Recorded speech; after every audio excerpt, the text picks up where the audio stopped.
why do this talk? So I think this was probably the best illustration I could find. Suppose that two 30-year-old recent MBAs, a man and a woman, receive job offers for $100,000 a year. By negotiating, the man raises his offer to $111,000 while the woman accepts the $100,000, because that's pretty good money, right? Even if both receive identical 3% raises for the rest of the careers, by the time they retire at 65, the difference between their annual salaries will have widened to over $30,000. The man who negotiated will also earn more than the woman during every one of the 35 years in which they work. If he invests that extra income into an account earning 5%, that initial $11,000, the product of a single one-time negotiation, turns into $1.6 million by the time he's 65 years old. So in short, an absolute goddamn fucking shit ton of money. Thank you, Cindy Gallo. And we want you to get your absolute goddamn fucking shit ton of money, both men and women. And I get it. This shit is intimidating.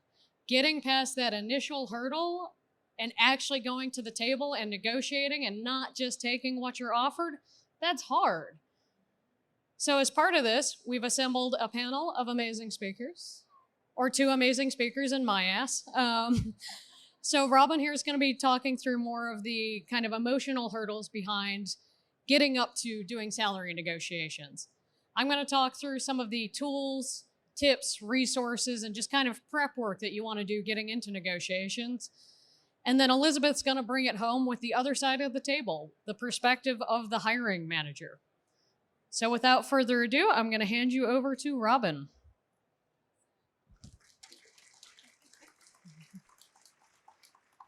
Hello. Thanks, Sarah. All right. I would love to get a sense of who is in the room with us today. So if you'll indulge me, could you raise your hand if you are currently looking for or working in the first job in the game industry? Wow.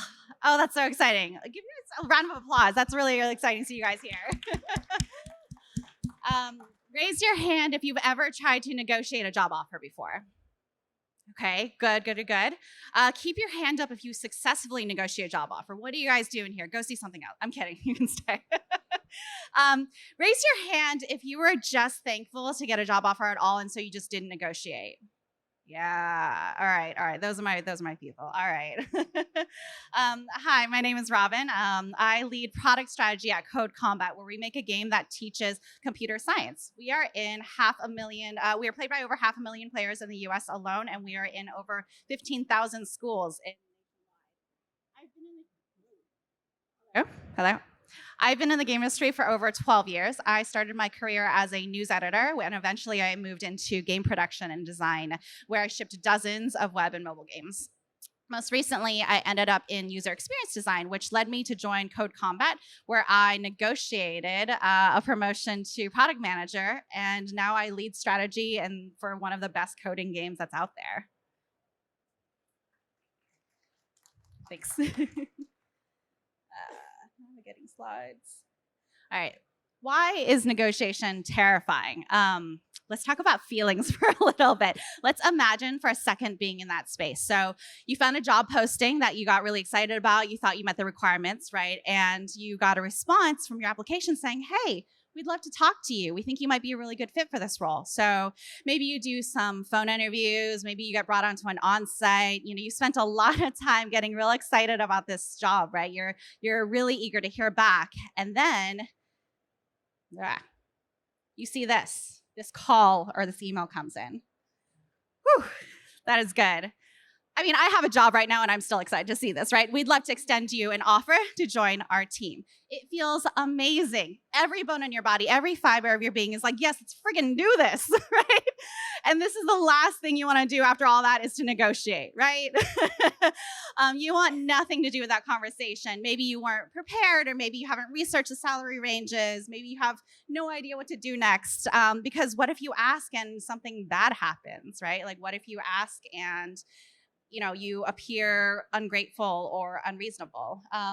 All of those feels are terrifying, and that's the reason I want to call that out. There's a lot to recognize about the emotional components of negotiation, and I want to talk about all those feelings that we get. But I also want to call out that I think all of these things are swirling around one big unspoken thing, specifically in the game industry, and it is that like, why is it truly, truly terrifying to make that ask when you're in the game industry? Because this is my dream job, right? How many, raise your hand if you have thought this to yourself as you've like gone through a job interview process, right? This could be it. This could be my dream job. So here's the secret. Our industry traffics in dream jobs. You've heard this from friends before, right? You are so lucky to be working in the game industry. Wow, that must be so cool. And you've thought this to yourself before, right? You know what? Things are really stressful. I'm working 70, 80 hours a week, but I'm so lucky to be working in the game industry. I should be grateful. People would kill for this job. And you've heard it from your peers, the hourly rates that they settle for to work on the biggest franchises. And I think we use the idea of a dream job to use it as a bludgeon, as a manner of all like labor complaints, compensation complaints, and any career development that you really want. Because the message that we receive at the end of the day is, sure, you can have your dream job of working in the game industry, but only conditionally, right? I think the industry is really poor for these dynamics, these stories that we have to give up control, we have to give up agency in order to have dream jobs. I think they stunt us. I think they burn us out. And I think that this is the same dynamic that leads us to say yes to the first offer that comes our way, that causes us to believe that we shouldn't risk it. We have to replace this belief in the dream job, right? I think it's born from a place of fear, the fear of losing our chance to work at our favorite studio, working on our favorite franchises. I think we end up manifesting these fears and self-limiting beliefs, and it makes us feel like we can't negotiate because it's risking too much, right? We have to acknowledge that these are the kinds of fears that are in place when we get to that moment when you see a job offer land in your email inbox. And I think we have to acknowledge that it's preventing us from shifting our mindset. And so I want to talk specifically about 3 self-limiting beliefs that prevent us from negotiating and how we need to change the way we approach them. So self-limiting belief number 1, I'm asking for too much. Who's felt this when they were thinking about negotiating, right? Super common feeling. I think this one comes from the stories that we've heard from other game developers getting shortchanged or having to settle for less. That may be true for them, but that doesn't have to be true for you. I think this feeling of asking for too much, I think it comes from, oh, they must know more about industry salary ranges than me, or, they must be offering me what I deserve, or maybe, that's the way the pay scale is at this particular studio. There must be a reason the offer is where it is. So if I can negotiate, I'll be seen as asking for too much. Ugh. This is a huge self-limiting belief, right? Because we often gauge our self-worth on what other people tell us our worth is. So the mindset shift that we need to make here is, I know my worth, right? You have to know your market worth, right? Which is what Tara will cover in strategies talk. But I think you also really need to internalize this idea that you are worthy. You guys are worthy of working at a place that acknowledges and validates the values and the skills that you're bringing. I think we need to notice when this feeling comes up of I'm not enough and realize that it's coming from this kind of unfounded fear, right? It's not a reality. And we can shift this mindset and let go of judging our value by what other people tell us it is. And in this case, it may be that starting job offer. So I think we need to shift our thinking to, I know my worth. I deserve to earn a salary that is commensurate with the value that I'll be creating for this company. All right, self-limiting belief number 2, I'm not good enough, right? Who's felt this before? I feel this every day. I think this one is especially rough, especially when we worked so hard to get to this dream job, because in a lot of ways, maybe we didn't believe we could actually get this dream job to begin with, right? This is imposter syndrome, 101. This is imposter syndrome in its most insidious form. And it's a sense that maybe I'm not, experienced enough to ask for a better offer or to negotiate because yikes, maybe I tricked them into hiring me and I really should just be grateful that, and just get away with it. And so, I shouldn't make any noise because what if they realize that and, they realize that I'm not actually supposed to have this job. I should just lay low, not give them any chance to realize the mistake that they've made here. So this one's a huge problem. Instead, we got to think about this. I earned this offer. This is the shift that I want us to make. I already got this offer, right? They made the decision already to hire you. You crushed that interview. You showed up and you showed them all the things that you're going to be bringing to this job, your enthusiasm, your skills, your dedication, your commitment to this game.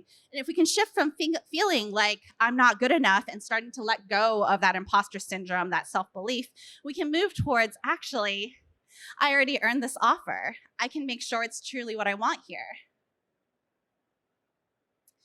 So I think that this is an important shift to make because I think it starts making sure that we're not only, negotiating in service of getting the salary that we want from a starting salary standpoint, but it's recognizing that you actually deserve to be on this team, right? You've earned this offer and you deserve to work at this place. And that's really important for this next one, which is self-limiting belief number 3. They're hiring somewhere else. They're going to hire somebody else. If I negotiate, they're going to hire somebody else. And this one is hard because you've already gotten to this point where you have this job offer. And this one's not just a mindset, right? It's a rarity, but it's a reality. We hear just enough that it kind of scares us from asking because maybe this is the time that we're going to get this happening to us.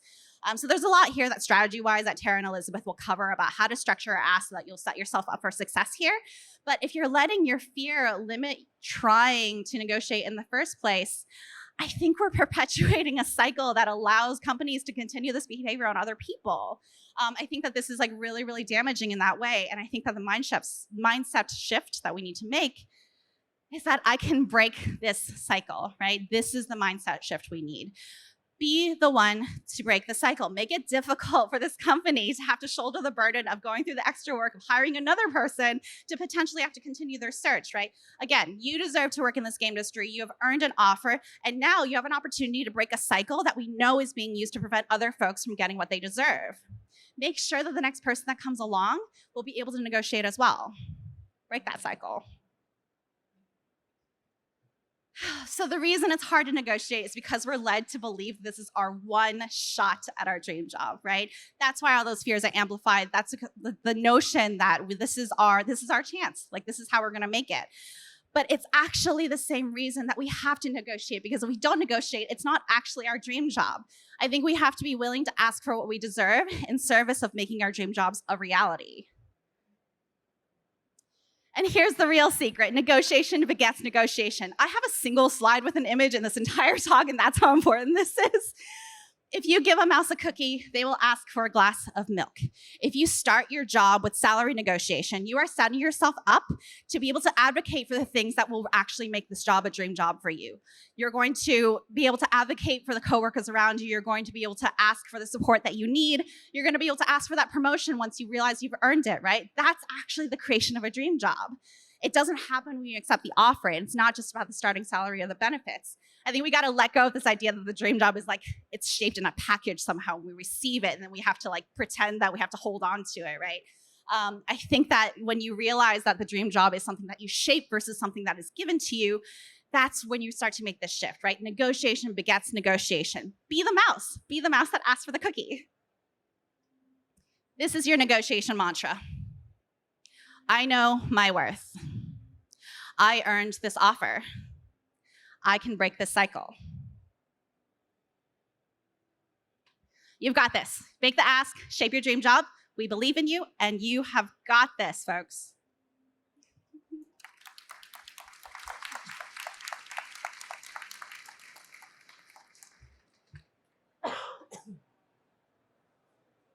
Great job, Robin. So my portion of the talk is going to be focused a little more on finding the resources and the tools that are going to help you feel prepared for your negotiations.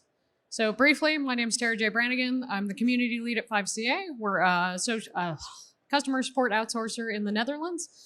I'm pretty much on Twitter 24/7, so if you ever have any questions or you just want to reach out, that's the best place to get me. I've worked at a whole bunch of different game companies and non-game companies all around the globe. And this is pretty much me on any given day. I am an anxiety-filled mess about 24/7. I'd say not when I'm sleeping, but also while I am sleeping. I overthink everything constantly. And I mean, shit that I did back in elementary school still recycles. So for me, it's really important to have a foundation of like facts and figures and tools at my disposal because those are the things that calm me down and make me feel like I'm standing on firm ground. In short, I like to be prepared. And welcome to that being stuck in your head for the rest of the time here. So, what's in your toolbox? What are the things that you know going into salary negotiations? What are the scripts that you've practiced? Do you know what this job is worth? When you're starting out, your toolbox might look a little more like this, and that's okay. Because as with anything, you build on this over time. And I'm going to say, I don't have all the answers. I don't even have half the answers, but getting started is one of the hardest things to do. So for me, one of the first steps is to research and to ask. So there are tools out there, and I'll say like treat things like Glassdoor and PayScale. You know, this is kind of the sad fact, and Robin talked about this a bit, is that you have to kind of count on some game industry tax here, and that can be anything from 5 to 20%. Community management, I use this one specifically because community managers in game dev, we're all getting screwed. Like, that's the nicest way I can put it. If you compare the community manager salary for the average community manager in San Francisco at a given tech company versus, say, those two anonymous game dev salaries, both from the UK and the US, you'll notice a substantial difference. And part of that is, understanding that and pushing back against it, because it doesn't actually change until we start to push for our own value. And if you have friends who have been in those roles who will tell you their salary in a trustworthy environment, do it. I'll tell you straight up, when I started at PopCaps, I don't even know how many years ago at this point. That was like 7 years ago. I was making $75,000 as a community manager with 1 year experience. It's gone down.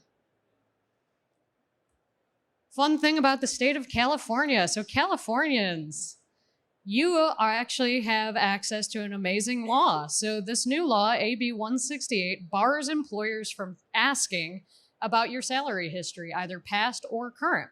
On top of that, if you ask them, they must provide you with the salary band for the role. I highly recommend asking that. And this applies to all job seekers. It doesn't matter if you're entry level or CEO, you are able to take advantage of this. Do it. So for me, one of the things that was really useful, and I'll recommend to anybody after this talk, if you haven't already done it, go check out Tara Wheeler's Minute Zero in the Gender Pay Gap. It's a free article. It's up on Medium. It's bloody brilliant. She also did the Women in Tech book that actually goes into this in more in depth. But if you want to just get started right away, go for this. She outlines a lot of great scripts that address some of the common problems in doing salary negotiations. So this is just one example. That's a great place to start. I understand that you can't go outside of your salary band, so let's work on finding other ways to get your offer.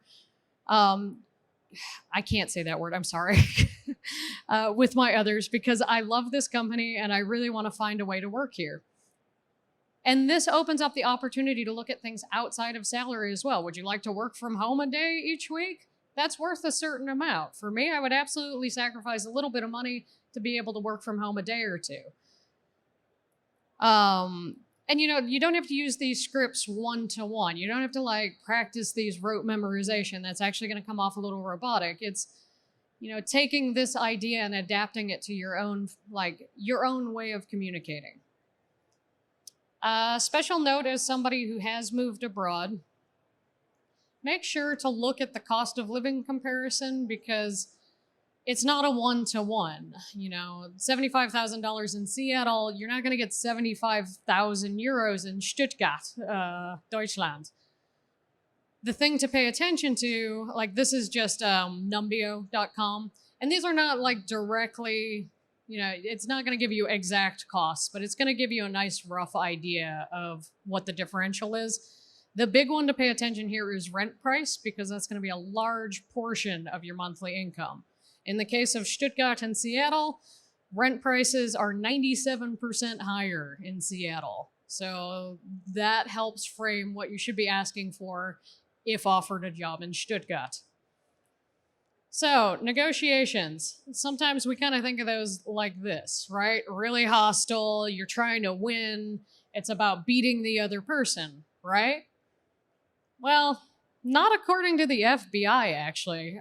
So, Chris Voss was one of the top negotiators with the FBI. He wrote this brilliant book. I recommend all of you check it out. Even if you're not going into salary negotiations, this is great for day to day living. It's called Never Split the Difference, Negotiating as if your life depended on it. And this is the sort of guy that they called in where, somebody's been taken hostage, they're going to kill him in 7 days, they're asking for $300,000. What do we do? This is not a situation where they're shouting. Most of his recommendations are actually about learning how to harness your voice, learning the difference between an upward tone and a downward tone. One suggests that there's more to be said, and the other says this is the end of the conversation. Learning how to mirror words selectively. So this, I actually love doing this once I learned how to do this, is mirroring words selectively is when somebody says something, pick the last 1 to 3 words that they said and say, it sounds like what you're saying is blah, blah, blah. This is wonderful because it makes the other person feel like you are genuinely listening to them and you genuinely understand them. 2, it is a great stalling tactic for when you're frantically trying to figure out the next thing to say, because that actually doesn't take much mental bandwidth. Chris focuses a ton on empathy. So a large part of negotiation is actually about understanding the wants, needs, and limitations of the other party. It's not about a fight. It's not about who's going to win. It's about learning how to find where the win-win situation is. And I can't get into all of this because we only have so much time, but I just want to say, the summary of this is more about understanding other people, the constraints that they are in, listening to them as a human being, and finding a situation that works for both of you. Again, it's not a battle. Your target is a win-win. A situation in which one person feels cheated either direction is a bad way to enter a job. You do not want to enter a new role feeling like you got screwed out of money. It will eat at you every single day. You will start to resent your dream job. And conversely, if an employer feels like you just went too far and they caved, they're also not going to feel great about that situation. So one of the things that always makes me feel good, and to be fair, I don't actually use this in the negotiation. I'm not sure if you can even see that, but I'll post a version of this up on the website later, is I go through the process of writing out basically my hit list of what is my goal? What is my current salary? What is the salary I want to get to? What are the constraints around that? Is healthcare different in that state, that country? A summary, why I'm great. This makes me feel really good going into negotiations. It's just a reminder that no, actually I am, I earned my place to get to the negotiation stage. What they want, do I fit that? Yes, I do. So, let's keep going along here. Some calibrated questions. Those are questions that are gonna, pull out more information about the role, their constraints, their limitations. Realistically, a lot of negotiation is just asking questions and genuinely listening. And sometimes it's just saying I'm the sole breadwinner of my family at this point in time. That's probably not going to change for the next 6 months. How am I supposed to make this offer work in this city? And just posing that as a question and saying that nicely and openly, people will naturally go into a mode of troubleshooting. Oh, okay, well, maybe we can do this. Or, would it be helpful if we gave your partner relocation assistance and job assistance? These are all benefits that can be negotiated for as part of this process. And again, I don't take this with me into the negotiation unless I'm able to do it by Skype, and then I will totally have it open in another window for reference. But I just look at this beforehand. It gives me a little more confidence on the next step.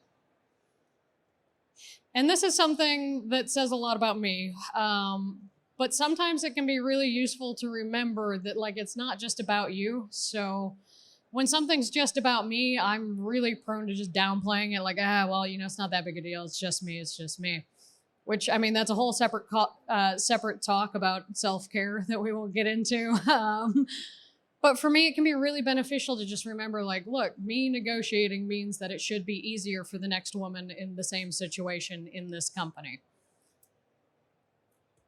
And I gotta say, there's nothing that made me more confident about negotiating than being on the other side of the table. So, as a hiring manager, I learned very quickly what the wiggle room is, what's acceptable, what's not acceptable. And I'm not going to go in depth in that because that's all of Elizabeth's talk. So without further ado.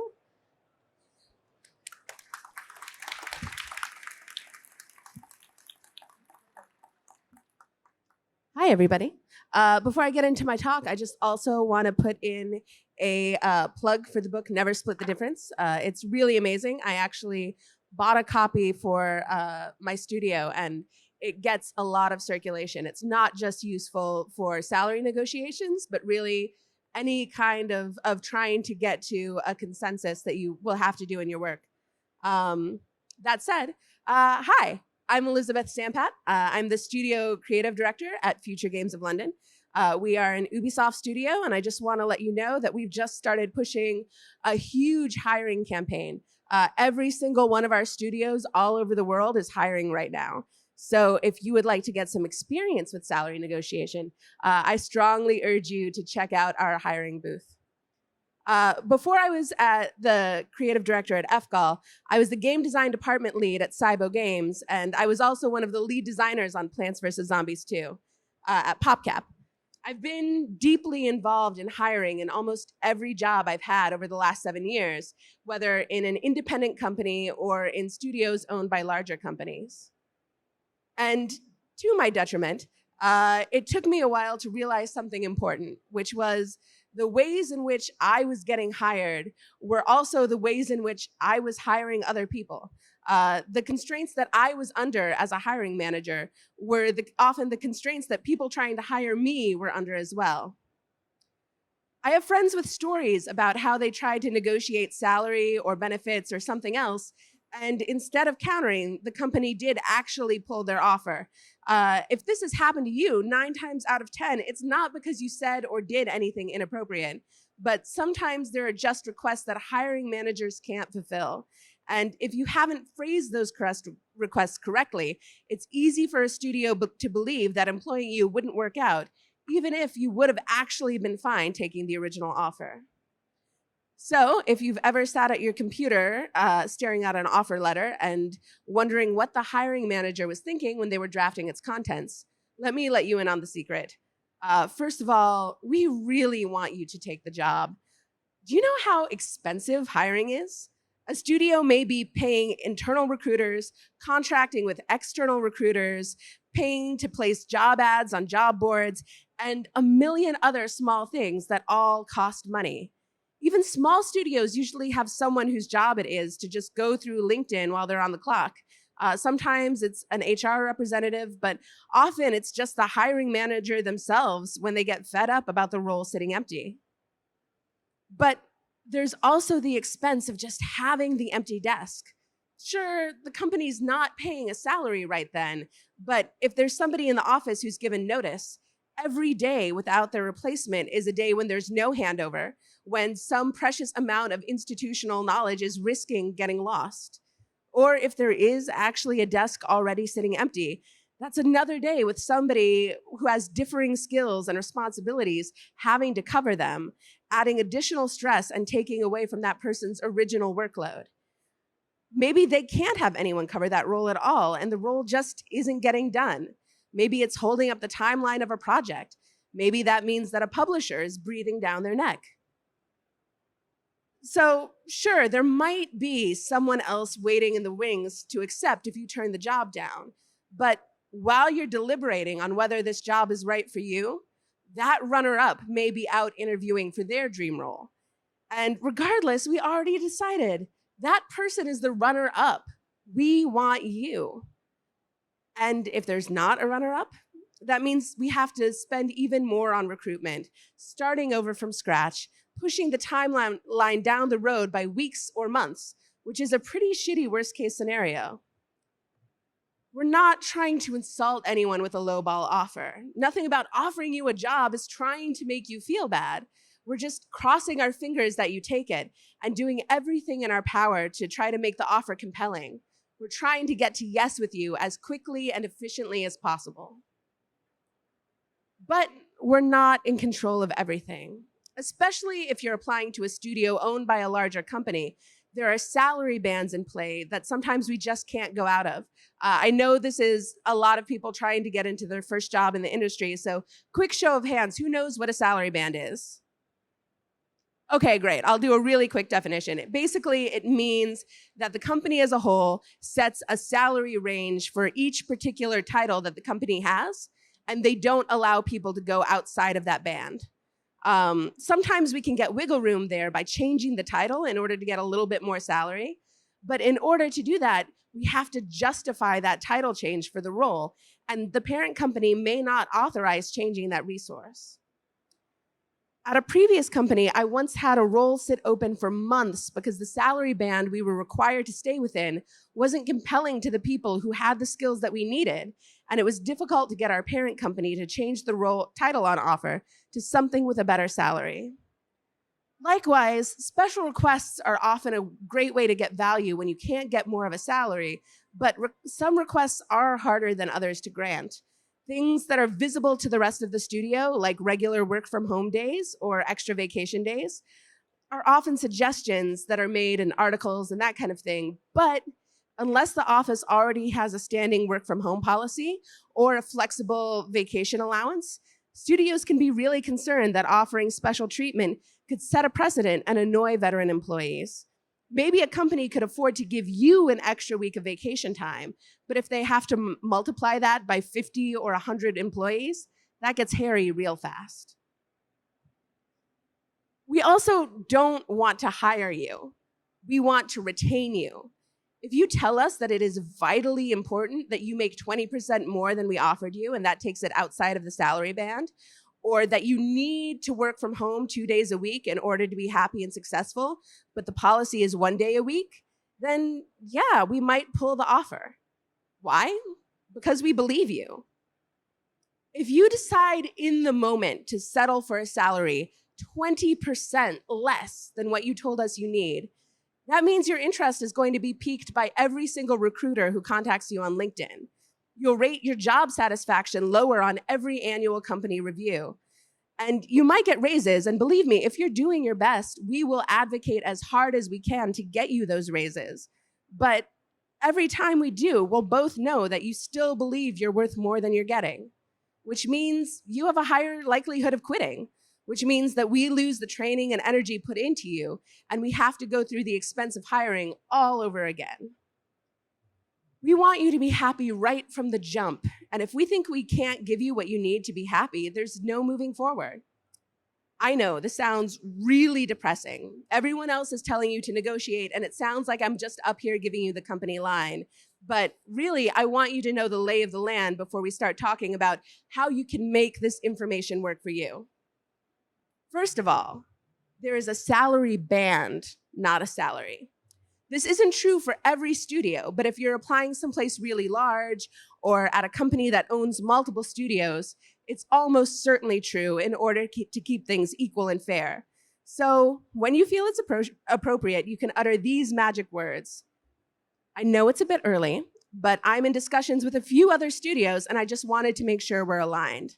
I understand that compensation is more than salary, but what is your range for this role? If they ask you what you're currently making, and you're not in California, say that you're just trying to ensure salary is competitive for the current market. After all, it's not like they're competing against your old studio to hire you. There's a chance that when you try to negotiate that first offer you're made, you may be told that that's the top of their range. That could be possible. If you hear that, it's because one of many things could be going on. Maybe you made your salary history and expectations clear, and they knew it would be a stretch to compete if they didn't start as high as possible. Maybe you're more qualified than the other applicants, and they're really afraid of losing you, so they wanted to come out really strong from the gate. Or Maybe they're being foolish and risking a relationship that should be built on trust by lying to you. Look, most of the time, there is absolutely no reason for the first offer to be the best offer. Not just because it's not financially responsible for the studio, but it also could mean that there's less room for raises early on in your tenure because you're already at the top of that salary band. But the main issue is this. We live in a society where most people expect to be able to negotiate their salary offer. Consistently offering the top of your range is a great way to lose candidates who assume you're just being stingy. Recruiters and HR read the exact same hiring advice as everyone else. If the candidate is never supposed to accept the first offer, the company has to leave some breathing room. How much breathing room? Not a ton, but usually enough to make a difference. If you're talking about a salaried role, I would not go more than $5K. The tricky part is estimating where you are inside of a salary band. It's rare that a company would automatically offer at the lowest part of their range, but it's also really rare that they would agree to offer a candidate that they did offer at the lowest part of their range, the highest possible part of the salary band. You might be able to negotiate more in special circumstances, but if you're trying to be safe, I would stick around $5K. Also, if you can't get the salary you're looking for, negotiate benefits that are unique to your specific situation. If studios are rightly concerned with equality, it may be difficult to get more of the things that are standardized throughout all employees. But when you're starting at a new company, that's a great time to bring up ideas for unique benefits that wouldn't necessarily apply to everyone in the first place. If you're relocating for a job, it could be much easier to negotiate a higher relocation package than a higher salary. When I first got my first job in Europe, I was terrified of getting stranded because international relocation is a nightmare, and I was uprooting my entire family just to take a chance on this company. I used my unique situation to negotiate a clause in my contract where if I left the company for any reason in the first 12 months, they would then relocate me back to the city of my choice in the United States, all expenses paid. So when I lost my job after 11 months, knowing that I could get my family home if I didn't find a job that worked for me in Europe was a massive relief. I also have friends who have negotiated successfully for personal development days, basically being able to go to conferences on their own dime without taking vacation time to go. This is a great tactic to take if you're new to the game industry, because you can really spin that as wanting to get even more experience and even more knowledge as quickly as possible. Fewer friends have been able to get guaranteed paid access to certain conferences every year, but it never hurts to ask if you can make a really compelling argument. Basically, when you're asking for these unique perks, imagine a coworker who gets paid exactly what you get paid, coming to HR and saying, why does this person get so much more than I get when I've been with the company so much longer? Give the HR person a really compelling argument to make. Look, job hunting is basically like online dating. When you start out, you're doing everything possible on your Tinder or your OkCupid profile to seem broadly appealing. But once you're tired and jaded, your profile just becomes a list of shit you're not willing to put up with any longer in order to weed out people early. Don't be hostile or aggressive because you might put off people you could click with. Instead, just be friendly and honest about what you're looking for. I had a fantastic interview with a company whose work was incredibly exciting to me. They flew me to a totally different country, put me up in an amazing hotel, took me out to dinner the night before my interview, and then I spent the entire day of interviews being really excited and energized by all of the interviews and discussions. And then in the very last minutes of the very last interview with the head of the company at 6 p.m., he asked me what my salary expectations were. I said I didn't know what the cost of living was in that country, but I was more than happy to offer my last two salaries for reference. Yeah. A few days later, I got a very lovely email saying that there was no way they could afford me, but if anything changed, to please let them know. I'm actually really glad that I had that experience. I keep in touch with a lot of the people that I met on that interview, and it was a really lovely trip. But if either of us had brought up salary earlier in the process, it would have saved them some money and me some jet lag. If you know that you have particular needs or expectations, it's worth figuring out a way to bring those things up politely and casually early in the process in order to make sure that you're on the same page. Otherwise, you could end up on a really long, awkward first date, interview, without a way to make an excuse and leave. In conclusion, it's worth remembering that all of the advice about acting like you're on the same team works because at the end of the day, you really are all on the same team. No one wants a new employee who feels resentful or cheated or insulted by the hiring process. But there can be a lot of external circumstances and constraints that can make it feel otherwise. The only thing that can fight the stress of salary negotiations on both sides is transparency. Thank you.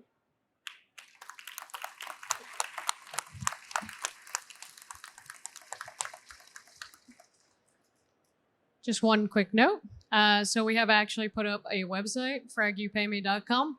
There are not a huge amount of resources up there right now, and kind of a call to action for all of you is if you find some that you really, really like, please send them to me on Twitter and I will add them to that page. This is also all three of us on Twitter, so we're going to open up for Q&A. Please wait for a mic to come to you, and yeah.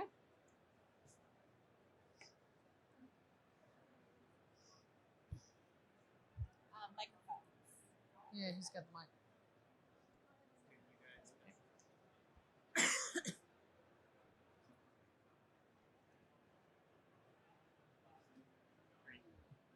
Hi. So I am currently about 6 months into my first major job in the industry. And at some point in time, I'm hoping to talk about promotions or salary raises, things like that. How do some of the things all three of you were discussing apply when you are at a company and happy there, but maybe approaching your 1 year or working on your second project with them? Thank you. The number one piece of advice I would give you is every time that you do something that tangibly helps the company, or every time that you get an email saying, hey, great work on this project, save it, put it in a Google document. And that way, the big question that I would have if you came to me and you were like, I think it's time for me to get a raise, I would 100% be in your boat. But I would need things that I could bring to my boss to say, look, we really need to make this guy's pay a little bit better. Here's all of the great stuff that he's done for us this year. I'd also make sure that you have a good relationship with your manager ongoing, right? So make sure that you and your manager are on the same page about what it takes for you to get a promotion, right? So what are the things you need to show? What are the metrics you need to increase? What are the ways in which you're going to prove to your manager that you're actually meeting what their expectations for promotion are? And then once you get around that time, I'd use a lot of these same strategies about like doing some market research, putting a case together, and then making a proposal like, hey, like here, I know we're talking about my promotion. We're about to kind of come up on it. I want to get a sense of like where we are in terms of compensation, right? And so just kind of open it up and be transparent so that it's very clear that you expect a raise as part of that promotion. Just a special note for folks who work on social media, community management, etc. The second you join a job, put a file somewhere that lists the number of likes, comments, typical engagement rate, all of the channels. Over time, as you add channels, note when you do that. Basically, in a year, you want to be able to show this is exactly what I did. And anybody who works in social media, you know that numbers aren't everything, but they are a really solid indicator for these conversations. Hi, a lot of this was framed around negotiating after you get an offer, but unfortunately, in my experience, salary usually comes up way sooner. I've often been asked about salary before I even know what the requirements of the job are, the responsibilities. I've been asked on web forums. Do you have any good tips on deflecting that until the time is right to actually negotiate, especially with someone who actually has power? Just like ninjutsu it back at them, right? The thing that all job ads say is salary commensurate with experience, right? So if you have to fill out one of those forms, just put in TBD. or if you're in a conversation, say, that's a really interesting question. For me, it really depends on the whole package, but this is a really great time to dig into a little bit more of the responsibilities of this role and what your benefits package is like. Or just say, that's a really good question. What is the salary band that you're offering? Yeah, go check out that article by Tara Wheeler. She's got scripts for exactly that question. I have used them successfully over and over again to get them to go first, and they have always named a number higher than I would have. I have a friend, and she's in a complicated situation. She knows that when you first get a job, that's when you have the most leverage because they don't have any information from you and you haven't said yes, so they want to hire you and retain you. But the challenge is that she is an assistant art director, and the art director who is in charge of her left the company. And so now her title has changed, but they haven't had any talks about how her pay will change. And now she believes that she's getting severely underpaid. Perhaps that person got double what she is currently making. And it's also a complicated situation because when she first joined, she was the only woman in her entire department. And even now, there aren't that many women. And so she's struggling to figure out how she can negotiate and advocate for herself, even though she's already at the company and is very thankful for the job, while navigating the interesting perception of women negotiating versus men. So I would give your friend basically 3 pieces of advice. The first one, to network and make friends with other art directors at other companies in the same city. Get them to tell her what their salaries are. The second thing is, after about 6 months is a really great time to say, I've really proven myself in this role. I think it's time to talk about, are you rehiring for this role? Was this an interim thing? Or am I being promoted to this role? In which case, I've done my research, and this is the general salary it seems like is normal for this role in the city. What do you think? Is my research correct on this? One particular thing I'd add there, especially for any time when you are kind of at a company and it's not clear it's a promotion, it's that you're taking over another responsibility, make sure that you don't hinge your salary negotiation on a percentage based on your existing one. Because if you're taking a new role, new responsibility, it's not based on, every promotion is 10% or whatever it might be. Make sure you start over, reset the expectation based on market value. I would also say, just briefly, your friend should set some time frame in her mind at which point this is no longer acceptable and be looking for other roles, because I almost guarantee she will find more money outside of the company. Unfortunately, that's my experience. Thank you. Where are microphones? That guy has had his hand up in the back.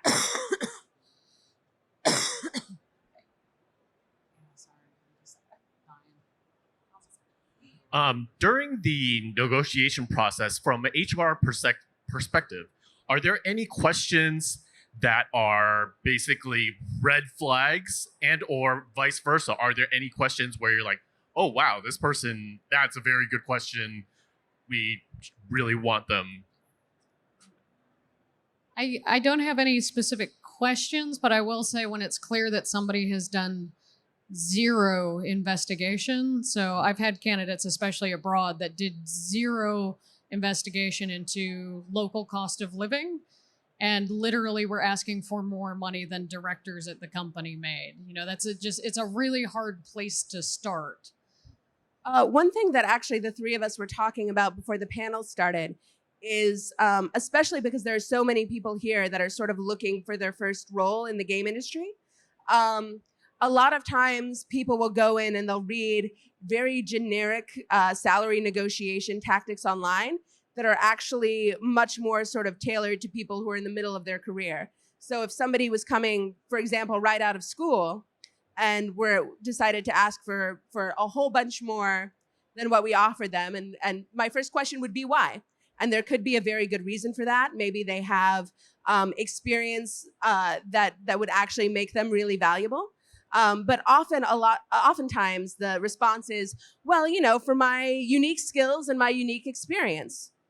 To which I would say, okay, what are those? Especially if you just came from school, unless you've done some really special, really unique things while you were there, you don't necessarily have unique skills or experience yet. So part of it is knowing that you are making an argument to hire you specifically, and you should have really concrete examples of why you specifically are worth what you're asking for. I think specifically for kind of early career folks, something that I always find really powerful is acknowledgement and confidence in the skills that you're bringing, but also a really open mind to what you could be learning there, right? So saying things like, oh, I'm excited to bring my skills here, and I'm really excited to learn from this team that has worked on this game or on this product for a while. That open-mindedness and that ability to learn is something that I know we screen for a lot in our early candidates.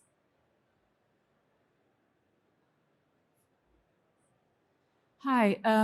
For those of us who are not as early in our careers, if you're in a very niche discipline, which I'm in narrative design, and especially as you go up the ranks, I've been in the industry for like 13 years now, and there's not that much information out there, especially when you know your market worth.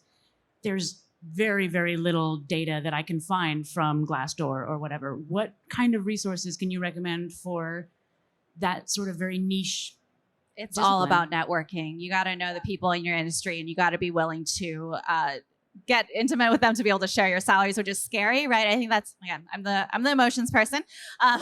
It's very scary because if you ask your friend who's also working in narrative what your salary is, what you might hear is that it's a salary that's much higher than yours, right? So that opens you up to a lot of vulnerability. But I think that is the way forward, especially in those niche industries. Is like you can get this information from peers around you too. And one of the great things specifically for narrative, it's sort of like art this way, is that you have an incredibly unique portfolio. You have something that nobody else has that's applying for that job, which is your body of work.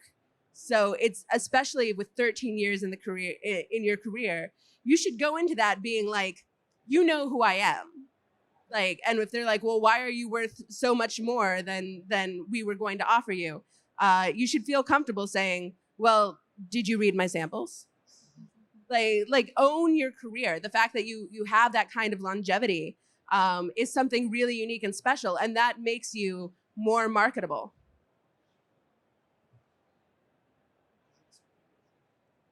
What would be your advice to someone with a number of transferable skills who wants to move into the field? In some ways, you have a lot of skills, but you don't have the skills in this specific field. So I would think that some sort of mentoring or something to catch up, right? What's your advice on how I approach that? I think you kind of answered it for yourself a little bit there, is getting those mentors, finding, one or two individuals who are doing the thing that you want to do that will help coach you, and mentorship is not this strict program where you have to have this meeting and then this meeting and this meeting, then it's done. A mentorship is like any other relationship. They may not have all of the answers, which is why it's good to have a couple people with their perspectives that can help coach you. Yeah, but as long as you're outside of the field, how do you get that mentor? So this is a question near to my heart because I was actually 29 when I got into the game industry. My only previous non-freelance experience was working at the Sears Portrait Studio for $7.95 an hour before I got my first salaried position in the game industry. And I met my mentor on Twitter. Really, a mentor, when you boil everything else down, is somebody who's interested in what you have to offer and who believes in you. So strike up conversations with people who are sort of in that sweet spot, in that area of the industry that you would like to go in. I've even helped out an artist who was looking to transfer out of medicine just because she cold emailed a bunch of women in the industry, and I was the only one who responded. A mentor doesn't even necessarily have to be somebody who is in your exact discipline. It's really just somebody who wants to help you succeed and is willing to put in a little bit of time to ensure that you do. Hi. When it comes to going from one job to another, and obviously you're hoping your new job pays better than your previous one, if the company that you're interviewing with is aware of your salary history, and you're also aware that your current salary is on the low end of their salary band, how far is too far, or what's your limit when it comes to your salary requirements trying to get to the higher end of their salary band? So obviously the first tactic is to try not to let the new company know about your new salary band. Absolutely. So that's tactic one. But if they do know, I would try to reframe the conversation the same way that you would if you were taking a different job at the same company. Is like, yes, this is acknowledge what I'm currently making, the current salary band. I'd like to talk about the responsibilities for this job, this new job that I'm applying for and getting an offer for, right? Just reframe, be like, I know I was doing this thing over here and I was making this money. I'm doing this new thing now. And here are my expectations. Let's start from scratch, right? Let's start from market value discussion. I think Tara would probably agree with me from the hiring manager standpoint in that I've never chosen a candidate because they were the cheapest. It's never like, oh, and we're gonna get this guy for a steal, you know? So if people already want you, they're open to whatever number they originally had in their head. And so if you get to the offer standpoint and they try to offer you something closer to what your salary was, you can just level with them and be like, I felt like I was really underpaid at my last job. And one of the reasons that I'm looking now is because I really hope to end up someplace that values me. And so this is a chance for us to figure out if this is the place for me, because I really do want to feel valued. That's a specific thing I want to point out is that you definitely don't want to get into a situation where what you're saying is, I want to be paid more. What you need to say is, I want to work at a place that acknowledges the value that I'm bringing. Yeah. And I'll say kind of Elizabeth's, oh my God. To Elizabeth. Elizabeth's point, sometimes I, as the hiring manager, was literally sitting there going, oh, for the love, why did you not ask for more? And this is intimidating as hell. So I understand why people don't want to do it. But if you can have that as a conversation one-on-one with the hiring manager as a conversation, they will have a little more wiggle room. So I had a situation where somebody asked for $2,000 more. I easily would have given them more if we'd had it as a conversation. But with HR CC'd in that conversation, I am now limited to what I can do. I managed to bump it just a little bit to round it to an even number, but I couldn't, have that conversation. I'm like, Thank you.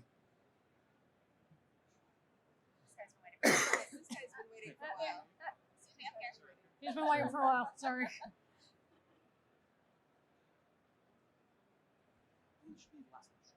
This is the last question, but we'll probably stick around for a couple minutes if you have additional. So now some pressure for me.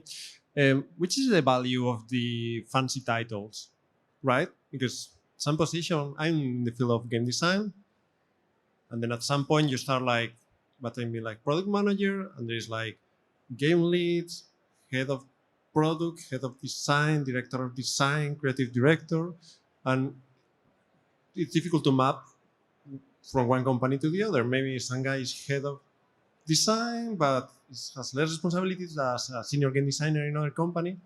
So I find like it's very difficult to understand which is the value of that, and also in wondering which is the value for the hiring manager. Yeah, you got to look at the responsibilities they list out. And as part of your job interview process, ask them specifically, oh, okay, I'm going to be responsible for this. Okay, I'm going to lead this team. Oh, I'm going to manage these people. And then when you bring in the data that you're looking at, you can be like, oh, okay, this studio lead here is kind of like a creative director here, but they have the similar responsibilities. And therefore, you can look at that information. Yeah, like I once took a $40,000 pay cut to go from a senior game designer to a senior game design strategist, I think. Yeah, it's the fanciest title I've ever had. Was not worth the pay cut. But honestly, you've got to think about titles like when you're as a hiring manager, they're like clickbait titles. Like they really are. It's something that makes me go, ooh, this person was head of production at a Google studio. You know what I mean? But ultimately, what we actually give a shit about is everything you list under that, is your responsibilities. I got so much more traction from responsibilities where I was listed as a senior game designer than I ever got from the responsibilities listed when I was a senior game design strategist. So so you can get kind of screwed over if the work that you're doing is so far beyond what your actual title is. But anyone who actually reads your resume is not going to care about the title itself. Good. Thank you all. Thank you So much.